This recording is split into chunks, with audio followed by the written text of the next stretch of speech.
मेरे प्यारे तिपरासा लोग, आपने मुझे बहुत प्यार दिया, सम्मान दिया। और अगर मुझे कल से भूख हड़ताल भी करना हो, जब तक मेरा सांस चला जाए, तो मैं करूँगा। आपको धोखा नहीं दे सकता। और जितना भी बीमार हूँ, मुझे कोई परवाह नहीं। फास्ट अनटू डेथ कर लूँगा, लेकिन गवर्नमेंट ऑफ इंडिया को हमारा बात मानना पड़ेगा, हमसे बात करना पड़ेगा।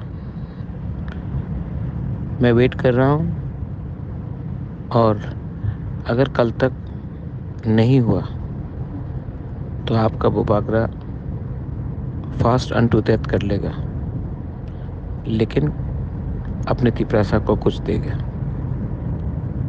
ये मैं आपको मैसेज देना चाहता हूँ। जिसको सुनना है सुन लो।